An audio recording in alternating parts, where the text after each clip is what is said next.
welcome back. It is episode 14, Third and Manageable, the podcast, the weekly podcast for UGA and Atlanta sports enthusiasts. Thank you for checking in. I'm your host with the most. They call me Walker.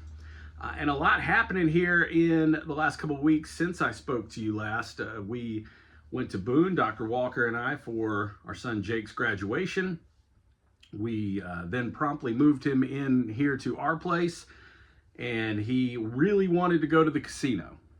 He just turned 21. He just graduated college.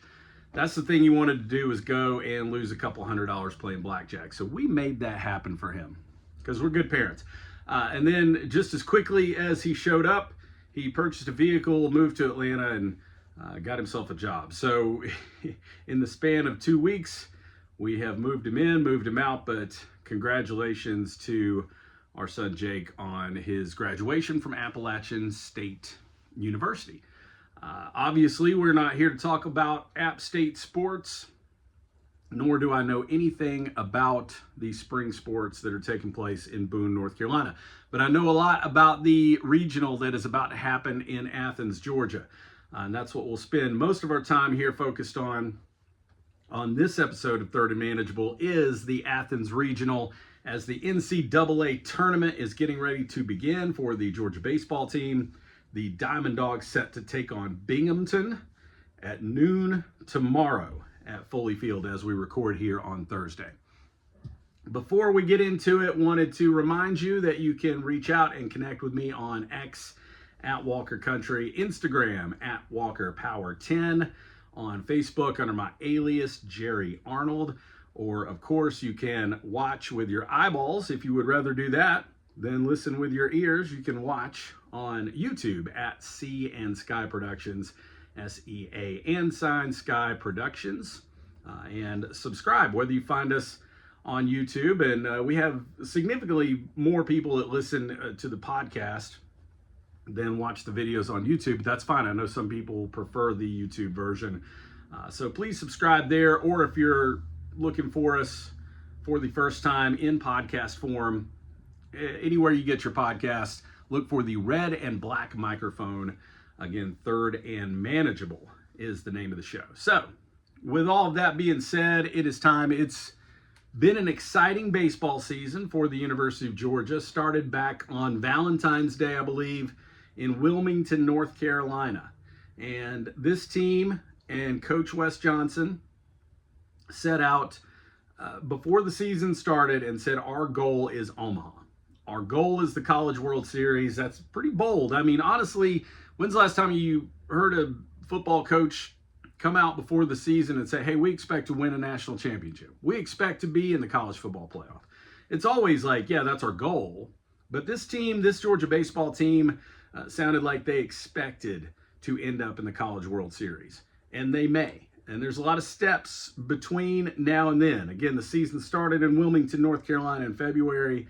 It could end in Omaha, Nebraska here in a few weeks. But before you get to the College World Series, you have to win a regional, and then you have to win a super regional. So since the last time I spoke to you, Georgia won 2 out of 3 at Foley Field to end the season from Texas A&M. Took the Aggies out of the tournament altogether, maybe. And then promptly went to the SEC tournament in Hoover, and the Diamond Dogs did what they do in Hoover, Alabama, which is an early exit from the SEC tournament. That place is absolutely cursed for the Diamond Dogs and has been for a long time. But in this situation, this season, it wasn't really necessary to go to Hoover and do a lot. Georgia knew that they were getting a national seed. They knew they were getting a top 8 seed going into the SEC tournament. So it's like, okay, you win a game or two, that'd be great. But if you go out early, then it's just more time to rest for the regional. And then you get into the rest versus rust conversation. How much time off is too much time? By the time Georgia does take the field tomorrow against Binghamton in the Athens Regional, they will have been off, I guess you would say, for a little over a week, maybe like 8 days. So Georgia should have plenty of rest. They should be ready to come out and give everything they've got the next few days, and they may have to, because you may have to play a lot of games in a short period of time in the regional.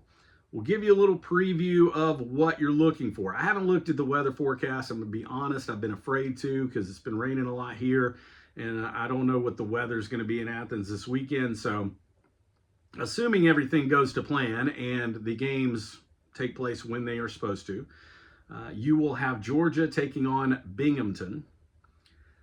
Look, I'm sure there is a Georgia podcast out there somewhere where someone is going to give you an in-depth analysis of the Binghamton baseball team. That's not me. I'm not really spending a lot of time with it, because honestly, you don't expect to see much of Binghamton. They are the 4 seed in the regional. There are 4 teams in the Athens Regional, and they are the 4 seed. Okay, so whenever you are the host team and you're the 1 seed and you're playing a 4 seed, you expect to win that game 1 against said team. It doesn't always happen that way. I remember Georgia, maybe it was this 2008 when the Dogs ended up in the College World Series, but there was a season where the Dogs lost that first game at home at Foley Field to a 4 seed, and then had to battle all the way back to win the regional and therefore win the Super Regional. So it can happen, but you don't expect it to happen. You expect that Georgia is not going to really try to stress a lot of their arms in this game against Binghamton tomorrow. You expect that the Dogs are not going to ask, way too much from their starters. You hope this is the kind of game where Georgia can score a lot of runs, hit a lot of home runs, which they tend to do at Foley Field, and maybe even end this game early. Now, again, it could be a very tight game. And if the lower seeded team, if the underdog gets off to a good start and gets a lead in a game like this, that's when the stress can really ramp up. But Georgia will play, again, Binghamton. I don't even know their mascot. I'm going to be honest with you. I don't even know. They're the Binghamton what? I want to say like Bears, but it's probably not the Bears. We'll find out tomorrow when we watch the game. The other 2 teams in the Athens Regional are Duke and Oklahoma State, which we will give you a little more of a preview of. When it comes to the Duke Blue Devils, they are 37-19 on the season. Is that good, Walker? Well, yeah, it's pretty good. Georgia was 42-15 and at one point was ranked number 1 in the country. So 37-19 for the Blue Devils, 17-13 in the ACC, which is a good conference, but not nearly the quality of the SEC. And Duke hits a lot of home runs. They hit a ton. As a matter of fact, they're ranked in the top 15 in the country in home runs. Obviously, Georgia hits a lot of home runs too. So if these 2 teams match up more than once, you could see some high-scoring games at Foley Field this weekend. The Blue Devils also have a lot of good left-handed pitching, which gives the Diamond Dogs fits. Georgia's batting average against lefties is something like 50 points lower. I don't know if it's 50. Maybe, though, 30, 40 points lower as far as your batting average goes when you're facing lefties as opposed to when the Dogs are facing right-handed pitching. So Duke has a bit of a strength there, and that's something they're going to try to use, obviously, against Georgia over the weekend. Oklahoma State, Big 12 baseball didn't get a whole lot of hype this year. And you can see that as far as the national seeds go, the regional host, the Big 12 didn't get a lot of love from the committee. Oklahoma State was a middle-of-the-pack Big 12 team, which tells you that they're probably not on the level of a big-time SEC program. But we know this is baseball, and we know that any team can beat another team any day. And we know that Oklahoma State has a lot of proud tradition, and, being from a Power 5 conference, we assume that they are a pretty good team. That's not even the right thing to say anymore. We're not even Power 5 anymore because we lost the Pac-12. So Power 4 conference. Oklahoma State is 28-23 overall. 15-12 in the Big 12, just over 500 overall. So you can see that the Duke Blue Devils are the team that gives you the big concern in this regional. Oklahoma State does have a really, really good left-handed starting pitcher, but we assume that they are going to throw him in the game against Duke, and Georgia may not have to see said pitcher during the regional. The schedule breaks down like this. The Dogs play Binghamton at noon. Oklahoma State plays Duke tomorrow evening at Foley Field, and then the two winners will face off Saturday night in the winners bracket. The two losers will face off Saturday afternoon in the losers bracket, and of course the team that loses that losers bracket game will be eliminated from the regional. It's a double elimination format, so we'll see. This thing could go all the way to Monday. We'll see how everything shakes down and who Georgia ends up playing when, but we do know that noon start time tomorrow. There was a little bit of controversy about that even. Some folks were telling me on X that Georgia actually wanted the night game on Friday, and TV moved us to noon tomorrow. I don't know that that's the case, because I saw a couple other things where folks were saying that Georgia actually wanted the noon start time so that they could go ahead and get things going as quickly as possible. You don't want to be sitting around waiting for the game to start all day. Either way, we do know that the Dogs will take the field at noon, weather permitting. Been an incredible season. Georgia with the number 7 overall seed in the tournament. Should that have been higher? I don't know. I agree with a lot of people that didn't buy Auburn as a number 4 national seed. Georgia really worked Auburn when they came to Foley Field earlier this year, and I don't know that the strength of schedule for Auburn was a whole lot better. I know the RPI wasn't a whole lot better, so that was a confusing one, but anytime you are a top 8 national seed, that is a good thing. That's where you want to be, and that's what the Diamond Dogs accomplished. Again, if you don't know what that means, top 8 national seed means that you host the regional, which we just talked about. It also means that you get to host a super regional. So Georgia's teammate, the other side of the bracket, if you will, the Dogs' possible future opponent, will come from the Oxford Regional. All right, so Ole Miss is over there. Obviously, they're hosting in Oxford, and Georgia Tech is also over there. So you assume that if the Dogs get through the Athens Regional this weekend, advance in the NCAA tournament, that they would be playing either Ole Miss or Georgia Tech next weekend in Athens. I, for one, absolutely hate playing like a blood rival like Tech in a playoff atmosphere. I think it adds a lot more stress to the situation than we already would have just being a super regional against a random team like North Carolina State last year. North Carolina State beat Georgia last year in the super regional in Athens, and they had a great performance. Congratulations to them.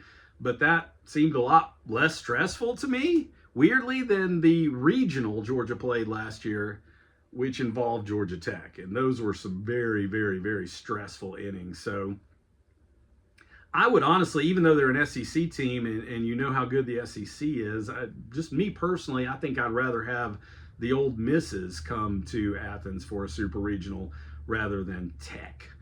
Although you could look at it another way and say Georgia has handled Tech the last few times they have met up in the NCAA tournament, and Georgia has handled Tech very well in the regular season the last couple of years. So they've certainly had the upper hand in the baseball version of clean, old-fashioned hate. Maybe it wouldn't be a bad thing for Georgia Tech to visit Athens. But we're getting ahead of ourselves. If we start talking about super regionals and start talking about the College World Series, I'm going to get way too amped up. We're going to focus on what we got here. Dogs again Friday at noon, Binghamton, and then we'll take on either Duke or Oklahoma State on Saturday. Hopefully that will be in the winners bracket. That will be Saturday night. And that will give me some time to make some snacks for the game on Saturday night. Because as you know, I saved the whole let's make snacks thing for the biggest of big games. All right, during football season, this is reserved for the game against Texas or the game against Alabama or the Sugar Bowl or the SEC championship. I did make it for the Georgia basketball game against Gonzaga, the NCAA tournament game, because it had been so long since Georgia had been to March Madness. This time, I'm going to hold off, and I hope I'm not jinxing anything. I'm going to hold off on the snacks for game one against Binghamton and just hope that the Dogs are into the winner's bracket. And then Saturday night, when we take the field to play Duke or Oklahoma State, we will have buffalo chicken dip waiting on the table here at the old Walker household. So go Dogs. It's been a great season. It's been a lot of fun. Georgia was ranked number one, as I said, at one point during the season a few weeks ago, has been in the top 10 in the country in the rankings all year, has been number one in RPI for several weeks of the regular season, and finished with a really tremendous record in the SEC. And after playing, 57 games in the regular season, here we are getting ready to have postseason baseball at Foley Field with the short porch and the fence that, maybe some teams can take advantage of, being a short fence out there in the outfield. But Georgia has certainly taken advantage of that during the season and has hit home runs at a blistering pace. And we hope to feed the trees this weekend in Athens. Go Dogs. The softball season is over. Give a little quick post-mortem on that before we get to football and the Braves and other things. But I wanted to give a shout out to the UGA softball team, because last time we talked about this, we've mentioned several times over the last couple months, Georgia did not win an SEC series all year. They did have a really good record in the non-conference and still had a very, very respectable RPI. But Georgia softball did not host a regional this year. They had to go on the road to Durham, North Carolina, and beat Duke in the regional, which they did.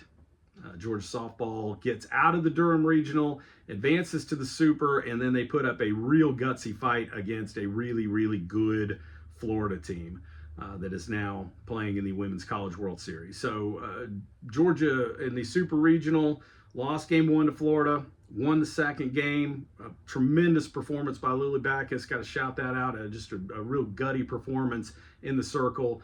And then really gave it everything they had in game three and just fell short with that 5-2 loss to Florida. A good season for the softball team. One game short of the Women's College World Series. That hurts, but again, 2 weeks ago, we weren't even thinking about the World Series. So it was a good postseason run. Gives you a little bit of encouragement and hope for next season and what could be, because this was really kind of supposed to be a rebuilding season for Georgia softball. But they really took advantage of their opportunity there in the postseason. And I know there's already been one infielder that has transferred in from Coastal Carolina. We'll keep an eye on that as the offseason goes on and see what improvements Coach Baldwin makes. If there's any big new pitching arm that comes in, I think the Dogs could definitely use a couple of power bats. That was something that was kind of lacking this season. But really proud of what Georgia softball was able to do in the postseason. Go Dogs! We can talk about the Braves. It's baseball season. I mean, you expect to fill up a lot of these episodes in the summertime, and we're now unofficially into summer. You expect to fill up a lot of episodes with Braves talk, and also previewing the college football season, because that's like the number one interest for most people that listen to sports talk. But it is hard to even talk about the Braves right now. I'm not really even sure what I'm going to say that's going to be extremely insightful at this point. As I'm recording this on Thursday, the Braves are playing game one of a doubleheader against the Phillies, and last time I saw, they were losing that game 3-2. The bad news is that A.J. Smith-Shawver left that game in the third inning after getting hit in the ankle by a batted ball. meet the new boss, same as the old boss. It's like these things continue to happen to the Braves. Ronald Acuna Jr. did come back and give us a tremendous moment there in his first game back, hits a leadoff home run, and then in his second game back from that long absence due to the knee injury, in his second game back, he hits another home run, and we thought, okay, maybe Ronnie Rockets is back, and we are about to do some big things. But that just hasn't been the case. There was that really unfortunate play with Eli White against the Padres. You probably know the game I'm talking about if you watch the Braves, where Braves had a chance to tie that game in the bottom of the ninth. Base hit by Ozzie Albies. Can Eli get around third and score? Oh, third base coach throws up the stop sign. Eli should, at that point, obviously, stop at third. That's what third base coach was trying to tell him to do. But instead, Eli White got confused, turned around, and tried to run back to second base and got thrown out. And it was just a bizarre, head-scratching moment that really sums up this entire season, which has been bizarre and head-scratching. You're at this point now where the grounds crew at Truist Park is getting blamed by some folks for Austin Riley's rash of errors recently. Everybody's catching the blame. I mean, I think Blooper hasn't even really been up to snuff this season. Of course, I'm kidding. Blooper is fantastic. Blooper's amazing. We all know that. Best mascot in baseball, for my money. But everything else has just looked, I wouldn't say terrible, but average, really average, fantastically average. Michael Harris is not hitting. Ozzie Albies at least has started hitting. He's got a 13-game hitting streak, I believe. The starting pitching has been pretty good. The bullpen has not been pretty good. And yeah, it's just not coming together. A lot of people really on Brian Snitker at this point. I see more and more comments every day about him being asleep in the dugout.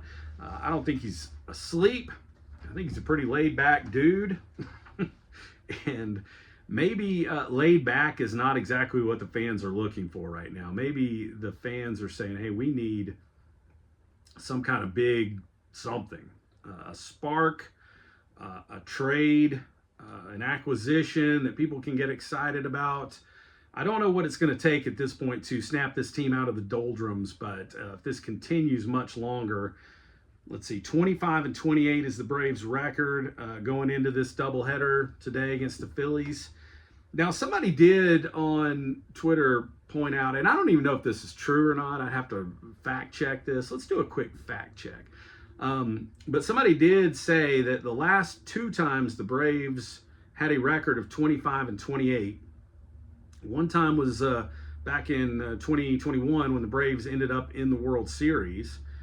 The other was, I believe, back in 1992, and the Braves also ended up in the World Series that year.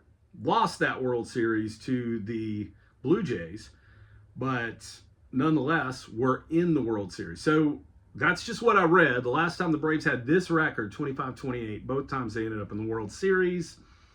That could be untrue. I have no reason not to believe it. That Braves team that won the World Series a few years ago was under 500 for a lot of the season. So yes, is there still plenty of time? Yes. Do we need to start stressing about missing the playoffs? Probably not, but I don't think it gets a lot easier for the Braves. After Philadelphia, who we know is very good, after the Phillies, the Braves then play Boston, Arizona, and San Francisco. And none of those teams are like setting the world on fire, but all of those teams are pretty good. All of those teams are over 500, I believe. If not, maybe right around 500. And the Braves, haven't really been beating up on anybody lately. So you got to go play those three teams. I don't know that that's a good recipe for getting on a huge win streak, which is exactly what they need. They need like a 10-game stretch where they go like 8-2, something like that. But if you don't snap out of the doldrums, like I said, if you don't get the level of energy up with this team, if you don't get some kind of excitement going with this team, I think they're going to find themselves too far out of the race by the All-Star break to even really comment a whole lot more. Hopefully that's not true, because I don't want to go through a whole summer where we're just waiting on football season, where there's no real baseball to talk about. Thank God right now we've got the Diamond Dogs to talk about and their fantastic season. But that's going to be over one way or another. Even if the Dogs win the national championship, see how I put that out into the universe, even if that happens, it's going to be over in the next month. And then we got a long time before football season starts. Speaking of football season, though, that was a good little segue there, good transition. Georgia announced a few kickoff times today. You may have seen this earlier today on social media. If you didn't, we are now 3:30 University. I got that from my old buddy Logan Booker, who tweeted that earlier today. 3:30 U. That's what we are, as all the kickoff times that were announced by ESPN and the University of Georgia are for 3:30. Georgia will take on Marshall week 1, August 30th at 3:30. Georgia will then, the first Saturday of September, take on Austin Peay at 3:30. I love the Austin Peay chant from last time they were here. I remember this. Last time they came to Athens, I remember, "Let's go Peay! Let's go Peay!" That's just fantastic. Georgia at Tennessee, week 3, Neyland Stadium in Knoxville. That's a 3:30 game, which probably does Georgia a lot of good there. They probably did Georgia a favor there, as the Rocky Top Hillbillies will have a little bit less time to get all lubricated up and start throwing mustard bottles on the field or something. 3:30 might be a little better atmosphere for that game. The Georgia-Florida game, the world's largest outdoor cocktail party, will also be at 3:30, which it normally is. No surprise there. This one, though, did surprise some people. The Black Friday game, which is now clean old-fashioned hate, Georgia against Georgia Tech. That game always used to be on Saturday. Well, a long time ago, it was actually played on Thanksgiving and had been played on Black Friday a couple times. But most recently, that Georgia versus Tech football game had always been on the Saturday of Thanksgiving weekend. Last season, it ended up being on Black Friday, and it ended up being a tremendous game. So we all just thought, okay, well, that's going to stick. TV networks got a good bit of ratings out of that. They got a really exciting game, so they're going to run that back, right? Black Friday night game. No, that will be a Black Friday 3:30 kickoff. You guessed it, between Georgia and Tech. Clean old-fashioned hate at 3:30 in the afternoon on Black Friday. The surprise was the Tech game. I guess the Vols was a little bit of a surprise. I had kind of leaned towards maybe that being a night game at Neyland Stadium. I'm glad it's not. But here's what I'm hoping, because you notice a couple of games were left out here. The Bama game and the Texas game, there's been no kickoff time announced for those. You may not see that for a little while, but that kind of leads me to believe that those two games will be at night. Both of those games are at Sanford Stadium, and I expect an atmosphere for both like we have never seen. And we've seen some fantastic atmospheres at Sanford Stadium over the past 5 years. I think over the past 5-6 seasons, Georgia has made Sanford Stadium, made playing between the hedges one of the toughest environments in college football. I think Kirby had a lot to do with that. I think UGA presidents and administrators had a lot to do with that, with some of the additions that have been made with the light shows and everything. And I think the fans have had a lot to do with that as well, for really, really showing up and showing out and supporting a national championship caliber football program. So those two games, Bama and Texas this year, I expect to be just as good, and I do think better than even that Notre Dame game a few years ago. Maybe even better than that Tennessee game in the rain a couple of years ago. Georgia's got a great home schedule this year, and I cannot wait for football season. Next week, depending on what we have to talk about next week, I expect to spend a little more time on this college football playoff seeding, which has been a big topic of conversation this week.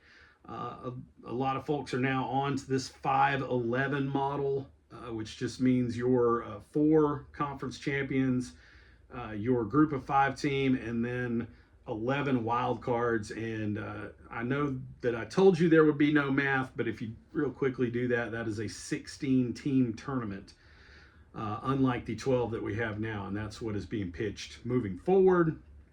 Also being pitched is the SEC going to a 9-game schedule for conference games, and a change that was made this week. This is now official. There will be no more automatic buys for conference champions. So this year you will still have the 12-team model. It'll look and work the same way it did last year, but you will not have the auto buys for, let's see, Boise State got one of those last year for winning the Mountain West Conference. Arizona State got an auto bye last year for winning the Big 12. Georgia actually got an auto bye as well for winning the SEC, but Georgia would have gotten a bye anyway. What you're going to have now is just, let's take the top 12 teams, again, abiding by the rules that the 4 conference champions and 1 group of 5 team have to be included in there somewhere. But let's just take those 12 teams and just seed them 1 through 12 based on the rankings and not who won what conference, which was a little bit confusing for a lot of folks, honestly. So I do like that better. I think everybody kind of felt like the end of last year's college football season that was going to happen, and that did happen this week. The NBA playoffs, I'll spend about 30 seconds here. The Pacers and Knicks has been a really, really good series. I know not many people that listen to this probably watch the NBA, and I'm not here to convince you to feel one way or another about the NBA.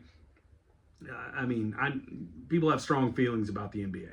But this has been a tremendous series. That game 1 was one of the more exciting finishes I've ever seen in an NBA basketball game. But the Pacers lead the Knicks in that series 3-1. They'll play again tonight. OKC has already, unfortunately, eliminated University of Georgia alumni and ambassador Anthony Edwards. Ant-Man and the Minnesota Timberwolves are out of the playoffs. OKC advances to the finals, where they will most likely play Indiana. That'll be a really good series that no one will watch. I'm serious. Nobody's going to watch Oklahoma City and Indiana in the NBA Finals, except for maybe me, because I think that'll be a darn good series. Atlanta United. We left Atlanta United for dead. We left the 5 stripes in a ditch somewhere last time we were here. I was like, I don't even want to talk about soccer anymore. Forget it. MLS is dead to me. Atlanta United has won 2 straight, and this week has picked up 6 points, which they desperately needed because they were about as close to the bottom of the table in the Eastern Conference as you can get. Those 2 wins have improved Atlanta now to 17 points overall, which still has them like 11th or 12th in the East, but they're a lot closer to moving up the standings than they were. Trust me. You can accumulate points fast when you keep winning matches. Funny how that works. So 5 stripes will try to extend that win streak to 3 Saturday against the lousy, stinking New York Red Bulls. The record this week, Dinosaur Jr. I know a lot of folks are familiar with Dinosaur Jr. A lot of folks have listened to Dinosaur Jr. Probably songs like Feel the Pain that maybe you've heard on the radio over the years. One of those bands from the early 90s that obviously doesn't get as much recognition as a Pearl Jam or a Nirvana or Alice in Chains, but one of the more talented bands to come out of that late 80s, early 90s indie grunge movement, and one of the more underappreciated bands, in my opinion, of that time. And there's just so many tremendous bands that came through in the late 80s and early 90s.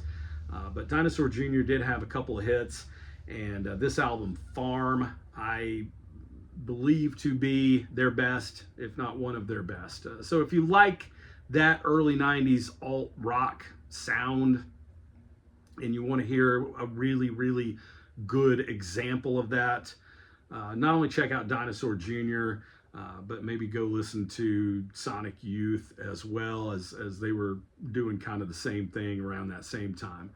Dinosaur Jr. Always a good listen. But I haven't dug the Farm album out in a little while. You see it sitting behind me if you're watching on YouTube. So that's my listen for this week. We'll get back to it. Hopefully have some good things to talk about next week when we talk about Georgia baseball. I'm not going to jinx it and say, hey, super regional preview coming up next week. I don't want to jinx anything, but I'm going to say that I feel confident that we'll have good things to talk about next week involving the Georgia baseball team. And who knows, maybe we'll have some good things to talk about with the Braves by then. But if not, we got a lot of college football to get to over the next couple of months until this thing gets going, which is always the best time of year. Again, I'm Walker, at Walker Country on X. So glad that you took the time to listen or watch on YouTube. Really appreciate it as we continue to try to grow this operation. Thank you for subscribing or listening or liking. I will talk to you next week, and as always, go Dogs.